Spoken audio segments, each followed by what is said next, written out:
I want to talk about two subjects in this, so I'll have two talks actually within an hour.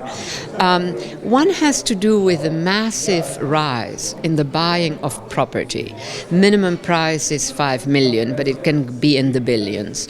In about 100 countries, with buyers that range from Turkmenistan and Kazakhstani investors and governments to very, very rich families. So it's quite a breadth of investors and buyers. And the thing that has struck me the most about all of this is that there is no strong utility function. Many of those buildings that are being bought are underused.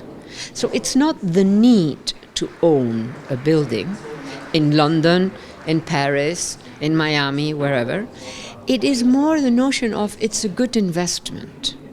But is it a good investment if they're underused? And so that leads you to the next question. So the good investment is marked by what?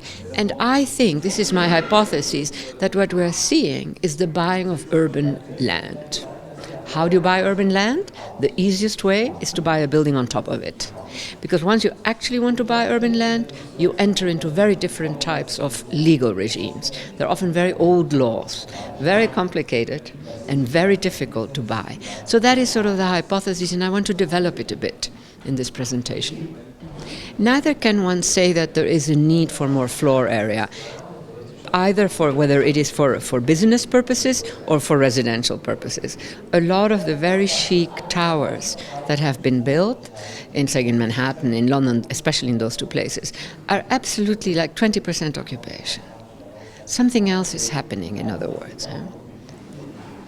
And the other talk that I want to give in my 1 hour is about the emergence of a new type of migrant, a migrant for whom there is no law.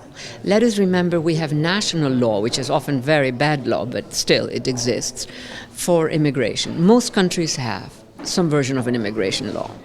So when the migrant, the regular migrant, who often leaves a place behind, often plans on going back, is going to be sending money back, in a very reasonable actor, actually. And almost nobody migrates in our world. Let's remember that. The total number of migrants, regular migrants, is like 300 million or something like that. That's very low compared to the total population. So it takes courage to be a migrant. This is very important. So when she appears in front of at the border, so to say, whether that is an airport or, she can be recognized in the law. And then there is a refugee. Now that's UNHCR, refugee law. That is a law made after World War II. It has been revised, but right now it does not capture what is the main form of war, which is asymmetric war. Regular army goes to war, the enemy is an irregular combatant. Those are wars without end. There is no armistice that can be signed. So the United States has been trying to get out of Iraq for a very long time. It's a war now that has lasted more than 11 years. Remember, both wars in Europe, each lasted 5 years. After 5 years, the hegemon said, okay, let's have an armistice. Let's go back to business. That is not an option now. Now, there is a third subject. So the existing laws are problematic. They don't capture the present properly. But the third subject is a subject that is a refugee of a certain kind of, and I say it in quotation marks, economic development. The expansion of plantation agriculture, which kills the land and means that you are expelling smallholders who know how to keep the land alive, and they have across the generations for centuries. Plantation agriculture kills the land in about 50 or 70 years at most. The expansion of mining, the new type of mining that is related to the 7 items in the Mendeleev table, which have to do with our electronic revolution. The Nestle's, Coca-Cola's, and 25 other major bottlers who go around the world using huge amounts of land just to grab water. And when they're done extracting all the water, they leave, and they leave behind dead land. The expansion of cities, which throws out every year hundreds of thousands of small holders.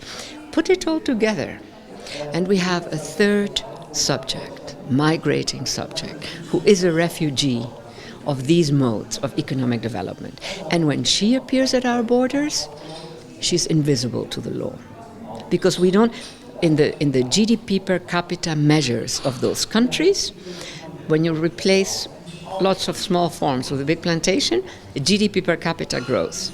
So we measure this type of development positively, including when Coca-Cola, buys a big piece of land, GDP grows. So everything works against making this subject, making the condition that is producing this third subject, recognizable, because it's seen as a positive. So I want to touch a bit on that. I mean, changing mindsets, the racisms that abound, whether you are a refugee, whether you are an immigrant, or whether you are this third subject, that's a tough one. I also always like to remind us all that when Baron von Haussmann was redoing Paris, he needed more workers. He was very careful not to offend the French Catholic workers by bringing in Italian Catholics, because the French workers had decided that all those Italian workers in France at that time were no good. So he brought in from the north German Catholics and Belgian Catholics. And guess what? When those workers arrived, the French workers said, they are the wrong Catholics. That gives you an idea as to what we are speaking about. Right now, it takes the form of an existing other religion, of existing other phenotypes. When that very strong presences were not there, they would find a way, because this is an impulse. It's an impulse to keep the outsider out, even if she's your cousin. Same phenotype. So today, I always like to remind people of this. So today we think that the problem is the other, right? The wrong religion, the wrong... But it's just more complex than that. And I do not see an easy end to this type of, I don't know what it is, I don't know what name to give it, because saying racism can take very specific forms. I don't want to confuse this. This is like a very core thing about what I don't know, I have trouble checking. And so if you're curious, many young people love connecting with Muslims or people from other religions because it's an adventure, it's exciting. So in that mindset, that's the first good step, to think, my God, they're just like me, Whereas that other mindset, which is a majority of people, oh no, I don't know. Even if they are, your neighbor who is the same religion, the same phenotype. So it is an issue, but we have to work at it. We have too much information now, and we have, in so many countries, mixities of religions. There was a time when everything was far more homogeneous. So that there always are going to be people who are witnesses to the fact that, they're just like us, they're humans. That's our race, that's our tribe, human. And I do think that the new generations, there are more and more people who think of it as adventure. There is more intermarriage. There isn't a lot, but there is. So it is quite possible that the people who are still talking about it all belong to an older generation, those who are resistant, and that the new generations, as they become the big talkers and the big politicians, that they will change something. I mean, it's a bit of an optimistic, but there is that possibility.